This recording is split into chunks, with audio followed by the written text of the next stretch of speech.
मैं शंभू शिखर आपका स्वागत करता हूं। चार मुक्तक चिपक के रट पट सट। आज जिस विषय पर मैं आपसे बात करने के लिए आया हूं, जिस विषय पर मैं आपको चार मुक्तक सुनाने के लिए आया हूं, जिस विषय पर आज आप लोगों से मैं कुछ बात करने के लिए आया हूं, वो विषय तो अलग अलग है, लेकिन एक सबसे ज्यादा ज्वलंत विषय जो है वो ये है कि दिल्ली में जिस समय कोरोना अपने चरम पर था, उस समय ऑक्सीजन की कमी न केवल दिल्ली में बल्कि पूरे देश में जिस तरह से चल रही थी, और इस समय पर सियासी दल जिस तरह से एक दूसरे के ऊपर में अलग अलग तरह से इसका ढीला फोड़ रहे हैं, गलती किसकी है? लगता है दिल दिमाग में ही रोशनी न थी, कोविड के मरीजों की नब्ज यूं थमी न थी, सांसें रुकी हुई थी फकत केजरीवाल की, दिल्ली में सिलेंडर की तो कोई कमी न थी, दिल्ली में सिलेंडर की तो कोई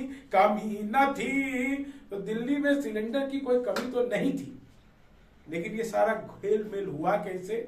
अब वो कह रहे सबूत लाओ, और उन्होंने सबूत दे दिया, फैसला थोड़ा सा इंतजार कर लीजिए। लेकिन इंतजार साहब और करना पड़ेगा कश्मीर के मुद्दे पर, क्योंकि कश्मीर का मुद्दा भी बहुत ही ज्यादा हॉट स्पॉट बना हुआ है। गुपकार कमेटी से लेकर के और तमाम राजनीतिक दल सभी ने, बेडौल था जो कल तलक सुडौल बन गया, पांव के पास आके वो फुटबॉल बन गया, आपस की दूरियां जो मिटाई तो देखिए, कश्मीर में चुनाव का माहौल बन गया।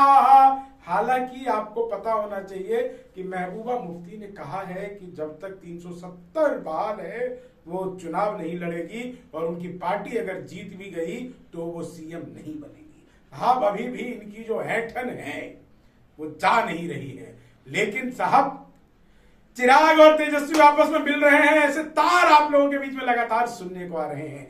रफ्तार आ सकेगी क्या गंगा की धार में, माना कि एक तार जुड़ा और तार में, तेजस्वी को मिला है जो बुझता हुआ चिराग, क्या गुल खिला सकेगा कोई इस बिहार में, क्या गुल खिला सकेगा कोई इस बिहार में। लेकिन साहब बिहार में तो बहार है, लोग कह रहे हैं नीतीश कुमार है, लेकिन बिहार में जो स्थिति है वो आप सब जानते हैं। मैं ज्यादा क्या कहूं, किसी से बात छुपी नहीं है। लेकिन आज हम अपने देश पर, अपने लोकतंत्र पर अभिमान तो कर रहे हैं, लेकिन हमारे लोकतंत्र में एक काला पृष्ठ आपातकाल के रूप में जुड़ा हुआ है।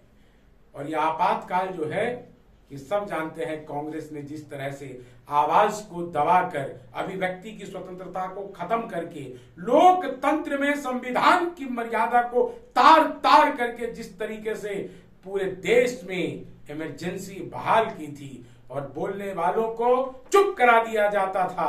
आपको ये पता होना चाहिए कि इमरजेंसी क्यों लागू हुई थी इस देश में, और ये भी पता होना चाहिए कि आज तक ये इमरजेंसी वाले जो डीएनए हैं परिवार में मिला।